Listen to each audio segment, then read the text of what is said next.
Suppose की person है जिसके पास किसी अटैकर का कॉल आया, ये इनसे बातों बातों में इन्फॉर्मेशन निकलवाने की कोशिश करेगा कि क्या इसके पास इन्फॉर्मेशन है, क्या है। या फिर आपको हनी ट्रैप भी कहते हैं आजकल कि गर्ल्स के कॉल्स आते हैं और वो जो है कॉल्स रैंडमली कॉल्स आते हैं और उनसे थोड़ी बात करके उनसे काफी इनपुट निकाले जा सकते। तो सोशल इंजीनियरिंग इसको कहते हैं। नमस्कार दोस्तों, जैसा कि मैंने आपसे वादा किया था कि मैं पार्ट 2 जो साइबर अटैक्स के हैं वो लेके आने वाला हूँ बहुत जल्दी। तो पार्ट 1 में मैंने करीब 10-11 साइबर अटैक्स के टाइप डिस्कस किए थे आपसे। जो रिमेनिंग टाइप्स ऑफ अटैक्स हैं वो मैं इस वीडियो में डिस्कस करने वाला हूँ दोस्तों। तो बिना देरी की शुरुआत करते हैं। दोस्तों, अगर आपने चैनल को सब्सक्राइब नहीं किया अभी तक तो डेफिनेटली आप मेरे चैनल को सब्सक्राइब कर सकते हैं ताकि हमें भी मोटिवेशन मिले और अच्छी वीडियोस बनाने का। चलिए शुरुआत करते हैं। तो दोस्तों, सबसे पहले बात करते हैं क्रॉस साइट स्क्रिप्टिंग की। क्रॉस साइट स्क्रिप्टिंग क्या होता है इसके बारे में बात करते हैं। तो इसका जो डेफिनेशन है वो ये होता है कि injecting malicious scripts into web pages, यानी कि वेब पेजेस पे कैसे हम इंजेक्ट कर सकते हैं किसी मैलिशियस स्क्रिप्ट को। तो वो इसके बारे में बताया गया है। मैं इस एग्जांपल से आपको समझाने की कोशिश करूंगा कि जैसे सपोज कि एक हैकर है, ठीक है, और ये किसी एक ट्रस्टेड वेबसाइट है, मान लो गवर्नमेंट की कोई वेबसाइट है, उस पर ये एक मैलिशियस स्क्रिप्ट अटैच कर देता है। तो उससे क्या होगा कि विक्टिम जो है वो उस ट्रस्टेड वेबसाइट को ट्रिगर देख सकता है और जो मैलिशियस स्क्रिप्ट है उसको ट्रिगर कर सकता है, ठीक है। लेट्स सपोज इसमें कोई स्क्रिप्ट बना रखी .bat फाइल या .sh स्क्रिप्ट जनरली जो होती है, जो ऑटो एग्जीक्यूट हो जाती है सिस्टम पर रन होने के बाद। अगर सपोज कि कोई विक्टिम है यानी कि कोई पर्सन है वो उस वेबसाइट को विजिट करता है और अगर उस मैलिशियस स्क्रिप्ट्स को ट्रिगर करता है तो क्या होगा, victims browser execute malicious scripts unknowingly forwarded desires information और सेशन टोकन कुकीज एक्सेट्रा जो है वो हैकर्स के पास चली जाएगी। सो क्या होगा दोस्तों, इसमें इस हैकर ने एक मैलिशियस स्क्रिप्ट सर्वर पे डाल दी थी, यानी ब्राउजर पे डाल दी थी। अब जैसे कोई पर्सन इस ब्राउजर को विजिट करेगा तो वो स्क्रिप्ट ऑटो एग्जीक्यूट हो जाएगी और जैसे उसकी जो सारी इन्फॉर्मेशन है, प्राइवेसी है यानी कि पासवर्ड्स है, कुकीज है और भी जो उसके रिलेटेड डेटा है वो इस हैकर के पास पहुंच जाएगा और इस इन्फॉर्मेशन को स्टील कर लेगा। ये इसका एग्जांपल हो गया कि stealing cookies via JavaScript injection, जैसा कि मैंने आपको इस बड़े एग्जांपल के थ्रू बताया। तो ये है क्रॉस साइट स्क्रिप्टिंग। नाम से आप इसको इजीली अंडरस्टैंड कर सकते हैं कि किसी भी साइट पर एक जावास्क्रिप्ट या किसी टाइप की स्क्रिप्ट को इंजेक्ट करना। तो सब बात करें जीरो डे एक्सप्लॉइट की। तो जीरो डे एक्सप्लॉइट बेसिकली क्या होता है कि attacks exploiting unknown unpatched software flaws, ठीक है, यानी कि कोई एक्सप्लॉइटिंग या फिर अननोन अनपैच्ड सॉफ्टवेयर है उस पर ये अटैक करता है और ये वल्नरेबिलिटी के लिए होता है। बेसिकली अगर कोई वल्नरेबिलिटी है सिस्टम में, यानी कि वल्नरेबिलिटी का मतलब आप समझ सकते हैं कि कोई एरर है अगर सिस्टम में तो उस पर इजीली अटैक हो जाता है। आपने देखा होगा जैसे मान लो कि कोई सर्वर है यहाँ पे और इसका कोई वर्जन है, लेट्स सपोज 10.5 वर्जन पर ये सर्वर रन कर रहा है अभी, तो डेफिनेटली इसमें कुछ वल्नरेबिलिटीज आ सकती है, यानी कि कुछ इश्यूज या कुछ एरर्स वगैरह आ सकती है। उन वल्नरेबिलिटीज को डिटेक्ट करके ये उस पर अटैक करता है। इसलिए जनरली ये रिकमेंड किया जाता है कि जो लेटेस्ट वर्जन है सॉफ्टवेयर का वो अपडेटेड हो आपके पास, तभी आप कि इस टाइप के जो अटैक्स होते हैं जीरो डे एक्सप्लॉइट वाले, इनसे आप बच सकते हैं। स्टक्सनेट्स वॉर्म्स अटैक जो हुआ था वो भी इसी का एग्जाम्पल था कि एक ओल्डर वर्जन पे वो रन हो रहा था और उस ओल्डर वर्जन पर रन होने के कारण इजीली अटैकर्स को मौका मिल गया सर्वर को हैक करने का। तो ये जीरो डे एक्सप्लॉइट का अटैक। करें दोस्तों पासवर्ड अटैक्स की। तो पासवर्ड अटैक्स क्या होते हैं कि अटेम्प्ट टू क्रैक और स्टील पासवर्ड्स, यानी पासवर्ड्स को क्रैक करना या पासवर्ड को स्टील करना, इसका एक टाइप होता है। इसमें डिफरेंट मेथड्स यूज होते हैं। ब्रूट फोर्स और डिक्शनरी अटैक हो गया या की लॉगिंग हो गया। ब्रूट फोर्स में बेसिकली दोस्तों क्या होता है कि डिफरेंट वाईफाई के पासवर्ड होते हैं। लेट सपोज की हिडन ट्राई मेथड यूज करते हैं, बहुत सारे पासवर्ड्स वो लोग ट्राई करते हैं सिस्टम पे और जो पासवर्ड लग जाएगा वो उसके लिए कवर हो जाएगा। लेट सपोज 4 डिजिट का कोई पासवर्ड है, अब 4 डिजिट का पासवर्ड 1 2 3 4 है, ऐसे कितने कॉम्बिनेशन हो सकते हैं, वो सारे कॉम्बिनेशन अटैकर ट्राई करते हैं और ट्राई करके इजीली आपके पास सिस्टम को हैक कर सकते हैं। और इसमें एग्जांपल भी उन्होंने बताया कि brute force attacks on weak wifi password. जो वीक वाईफाई पासवर्ड होते हैं, यानी कि जैसे लेट सपोज 4 डिजिट का है, जैसे कि मैंने अभी आपको बताया, तो ब्रूट फोर्स के थ्रू वो इजीली अटैक कर सकते हैं because they have to try 4 combinations. So every time उनको सिर्फ 2 to the power 4 16 time use करना है और इजीली वो सिस्टम को हैक कर पाए।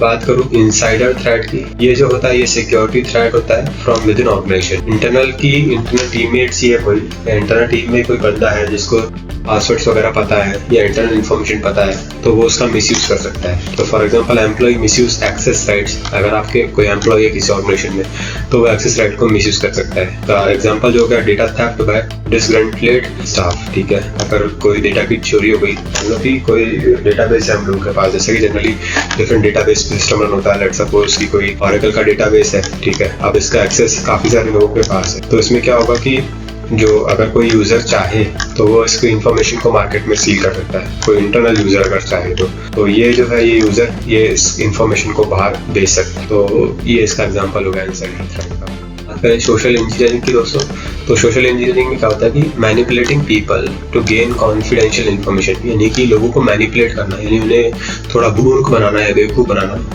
बना के उनसे इन्फॉर्मेशन कलेक्ट करना। अब इसमें क्या होता है जनरली कि ह्यूमन साइकोलॉजी पर ये डिपेंड करता है कि आपके पास जनरली कॉल्स आते हैं, जैसे लेट्स सपोज कि एक पर्सन है जिसके पास किसी अटैकर का कॉल आया, ये इनसे बातों में इन्फॉर्मेशन निकलवाने की कोशिश करेगा कि क्या इसके पास इन्फॉर्मेशन है क्या है, या फिर आपको हनी ट्रैप भी कहते हैं आजकल कि गर्ल्स के कॉल्स आते हैं और वो जो है कॉल्स रैंडमली कॉल्स आते हैं और उनसे थोड़ी बात करके उनसे काफी इनपुट निकाले जा सकते। तो सोशल इंजीनियरिंग को कहते हैं। और pretending to be an IT support to get password, for example आजकल जैसे कि कोई IT सपोर्ट का बंदा है, ये आपसे कह सकता है कि मैं SBI बैंक से हूँ और मुझे आपकी डिटेल्स चाहिए। तो इस टाइप के अटैक्स भी आजकल काफ़ी हो रहे हैं। तो ये social engineering generally exam point of view से पूछ लिया जाता है कहीं बार कि सोशल इंजीनियरिंग क्या है और उसके क्या एडवांटेजेस है, या फिर कैसे हम लोग उसको रिमूव कर सकते हैं। तो इस बारे में आपको पता होना चाहिए दोस्तों।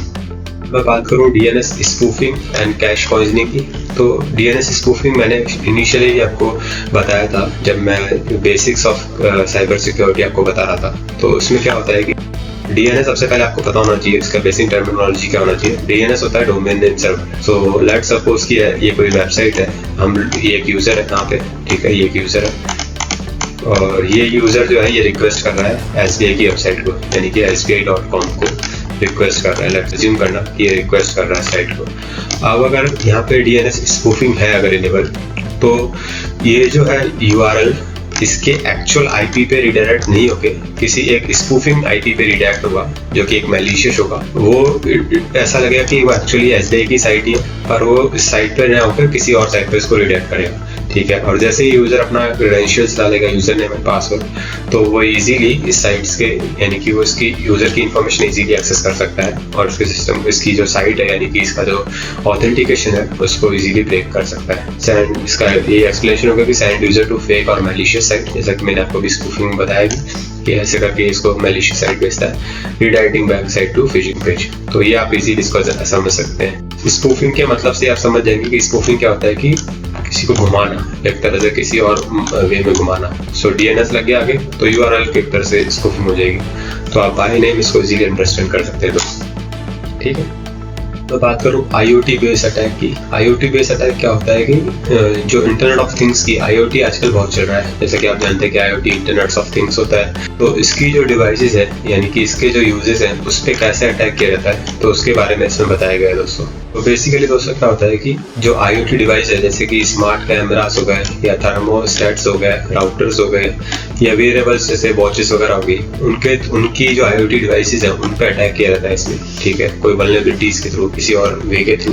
तो इसका मैंने एग्जांपल भी आपको यहाँ बताया है कि जनरल एग्जांपल जो है वो स्मार्ट होम्स सिनेरियो है। User install a chip IP cameras at home and never change the default admin password. Generally एक कैमरा आपने इंस्टॉल कर लिया आपके सिस्टम पे, अब आप उसका पासवर्ड आपने उसका चेंज नहीं किया है, तो क्या होगा कि जो थर्ड पार्टी यूजर होंगे, ठीक है, the cameras web admin interface is exposed to the internet port forwarding router, ठीक है।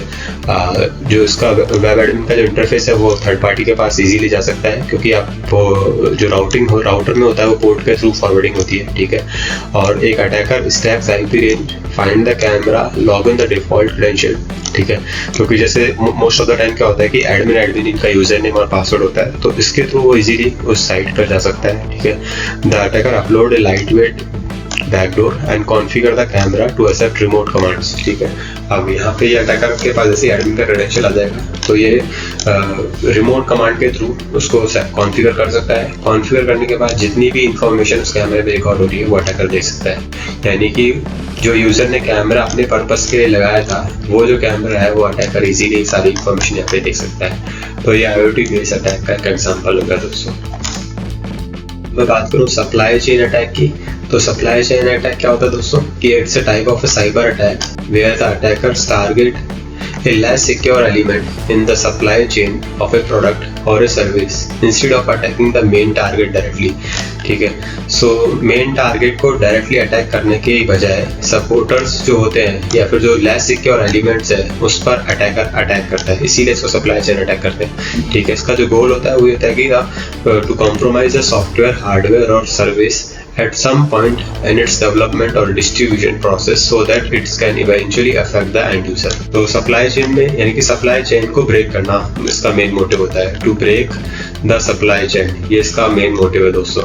ठीक है, कि सप्लाई चेन को कैसे ब्रेक करें। तो जो मेन इसका फंक्शनिंग होती है उस पर अटैक नहीं करके, कि सप्लाई चेन है या फिर जो उसके सब पार्ट्स हैं या जो उसके सब मॉड्यूल्स हैं उनको इजीली अटैक कर सकता है। मोस्ट ऑफ द टाइम क्या होता है, जो मेन चेन होती है वो काफ़ी सिक्योर भी होती है, या बाद में अटैकर जानते हैं, तो उस मेन चेन पे अटैक नहीं करके सप्लाई चेन या जो थोड़ा सा जो इजीली अटैकेबल है उस पर ये डिवाइस अटैक करते हैं, तो उसको सप्लाई चेन अटैक करते हैं। इसका एग्जांपल भी यहाँ पे मैंने आपको बताया। Imagine a software company release a popular accounting application. इन्होंने कोई एप्लीकेशन रिलीज की है अकाउंटिंग की, सॉफ्टवेयर कंपनी ने। The company use A third party library for generating A PDF report. An attacker compromised the library by injecting the malicious code into it. When the accounting software integrates the compromised library and its distributed users, the malicious code runs on user system, potentially stealing the sensitive financial data or credential। समझ गए होंगे आप मेरी बात, कि एक company है, वो एक ऑर्गेनाइजेशन है। ठीक है, उन्होंने क्या किया, एक अकाउंटिंग की वेबसाइट बनवाई है, और अब अकाउंट्स की वेबसाइट में ये कोई थर्ड पार्टी टूल यूज कर रहे हैं PDF को जनरेट करने के लिए। PDF को जनरेट करने के लिए थर्ड पार्टी टूल यूज कर रहे हैं। अब क्या होगा कि ये जो PDF जनरेट कर रहे हैं वो किसी थर्ड पार्टी के थ्रू कर रहे हैं, तो जो अटैकर है उस थर्ड पार्टी एप्लीकेशन पे एक मैलिशियस कोड इंजेक्ट कर देगा, जिससे कि PDF की जो इन्फॉर्मेशन है वो उस यूजर्स तक चली जाएगी जनरेट होने के बाद, तो इससे हम लोग का डेटा लीक हो सकता है। तो ये जो एग्जांपल है सप्लाई चेन का है, यानी कि मेन अकाउंटिंग एप्लीकेशन पर अटैक नहीं करके जो लाइब्रेरी या फिर जो सपोर्टिव एप्लीकेशन है उस पर अटैक कर रहे हैं, तो ये सप्लाई चेन है। बात करते हैं क्रिप्टो जैकिंग की दोस्तों। जब से एनक्रिप्शंस और ये जो क्रिप्टो करेंसी टेक्निक स्टार्ट हुई है तब से crypto jacking type of attack काफ़ी बढ़ गया है, और ये काफ़ी न्यू भी है। ठीक है, काफ़ी यूजफुल भी है, और काफ़ी ऑर्गेनाइजेशन में इसके बारे में पूछा भी जाता है, लाइक इंटरव्यूज में और इवन कॉम्पिटिशन एग्जाम्स में भी इसके बारे में पूछा जाता है।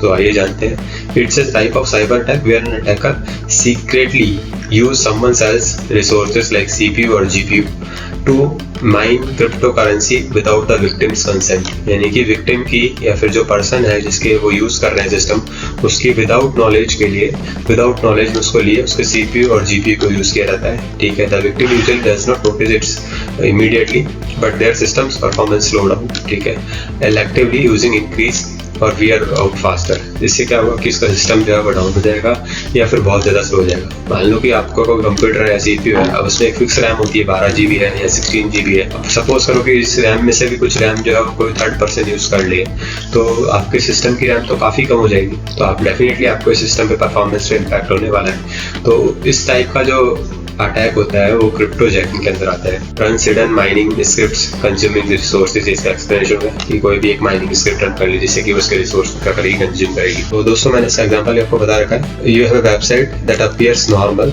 The website contain a hidden script that uses computer processor to mine cryptocurrency. You don't see any pop-up or notice any downloads, but your CPU uses spikes, यानी कि आपका CPU जो यूजेस है वो काफ़ी बढ़ रहा है उस साइट पे। Meanwhile the attackers earn cryptocurrency from your computers works and your system may slow down or overheat। ठीक है, सो आपका जो सिस्टम है वो तो ओवरडाउन हो जाएगा या ओवरहीट हो जाएगा या स्लो डाउन हो जाएगा, बट जो यूजर है या जो हैकर है वो इजीली आपके सिस्टम को हैक कर पाएगा यूजिंग योर सिस्टम्स GPU और GPU को। ठीक है, तो ये इसका एग्जांपल है क्रिप्टो जैकिंग का। अब एक जनरली मुझसे काफ़ी क्वेश्चंस पूछे जाते हैं कि क्रिप्टो जैकिंग और रैंसमवेयर में क्या डिफरेंस है। रैंसमवेयर मैं आपको लास्ट जो मेरा लेक्चर है उसमें आपको पढ़ा चुका हूँ, जबकि क्रिप्टो जैकिंग अभी जस्ट हमने भी देखी है। ठीक है, सो मैं आपको इनका डिफरेंस बता देता हूँ ताकि आपके कॉम्पिटिशन एग्जाम से या फिर आपके जो यूनिवर्सिटी एग्जाम है उसके पॉइंट ऑफ व्यू से आपको काफ़ी हेल्प मिलेगा। सो क्रिप्टो जैकिंग में क्या होता है कि you visit A website and your computer secretly mines the crypto currency in the background, यानी कि बैकग्राउंड में आपका CPU या GPU को यूज किया जाएगा, जो भी विक्टिम होगा या जो भी यूजर होगा उसके CPU और GPU को यूज किया जाएगा। You may notice only that your system is slow, ठीक है। सेकंड जो रैंसमवेयर है, you open a malicious email attachment and suddenly all of your files are encrypted with a demanding payment in a bitcoin पर। So ransomware मैंने आपको उस time पे बताया था कि रैंसम का मसला भी होता है फिरौती मांगना, और क्रिप्टो जैकिंग तो सिर्फ एक आपके सिस्टम की CPU या GPU को यूज करेगा और उससे वो क्रिप्टो करेंसी अर्न कर सकता है CPU या GPU को यूज करके, while ransomware will ask for money, ठीक है। वो आपके पूरे सिस्टम को ही ब्लॉक कर देगा और आपसे मनी की डिमांड करेगा। तो ये दोनों में डिफरेंस है। इनका गोल भी आप इजीली समझ सकते हैं कि क्रिप्टो जैकिंग क्या होता है कि mining crypto currency secretly from the attacker, और ये पूरे सिस्टम को ही लॉक कर देगा और डिमांड करेगा आपसे रैंसम की यानी मनी की। यूजुअली अनअवेयर और अटैकर इज स्टील्थी और विक्टिम इमीडिएटली अवेयर। इसमें तो आपको पता ही नहीं चलता है कि आपके साथ क्या हो रहा है, एकदम से पता नहीं चलेगा कि CPU डाउन हो गया या CPU का ऑपरेशन बढ़ गया, बट इसमें इमीडिएटली इम्पैक्ट होएगा क्योंकि आप सिस्टम वर्क होना ही बंद हो जाएगा, और जब तक आप उनको रैंसम नहीं दोगे तब तक ये स्टार्ट नहीं करेंगे।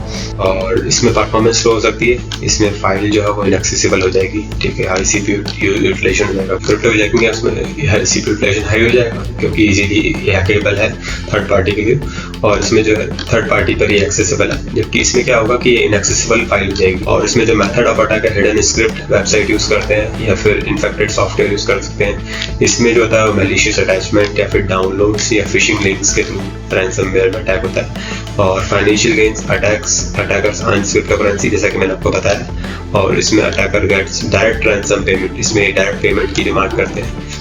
और डिटेक्शन जो है वो harder to detect, may require monitoring CPU और GPU। Obviously files encrypted, ransom note visible, ठीक है। इसमें तो सीधा रैंसम नोट आपसे डिमांड किया था तो आपको इजीली विजिबल हो जाएगा, बट ये इजीली विजिबल नहीं होता है क्योंकि सिर्फ परफॉर्मेंस पे ज़्यादा इम्पैक्ट करता है। तो ये दोस्तों इनके मेन डिफरेंस हो गए। आप चाहें तो इनको स्क्रीनशॉट लेकर के अपने पास रख सकते हैं ताकि आप इजीली आपके कॉम्पिटिटिव एग्जाम्स में एक्सप्लेन कर पाएँ। ये सब मैंने आपको बताया दोस्तों। आपको अगर ये वीडियो अच्छा लगा हो तो आप मेरे चैनल को सब्सक्राइब कीजिए ताकि हमें भी मोटिवेशन मिलता रहे और भी ऐसे वीडियो बनाने का। और मैं इसके अलावा भी अभी क्रिप्टो करेंसी के और वीडियो लेके आने वाला हूँ, सो आपके लिए वो भी मैं इन्फॉर्मेशन शेयर कर दूंगा। Thank you so much for watching the video. ये अगर आपके कोई इनपुट्स हैं, कोई क्वेश्चंस हैं तो आप मुझे कमेंट करके पूछ सकते हैं। So thank you so much, good day.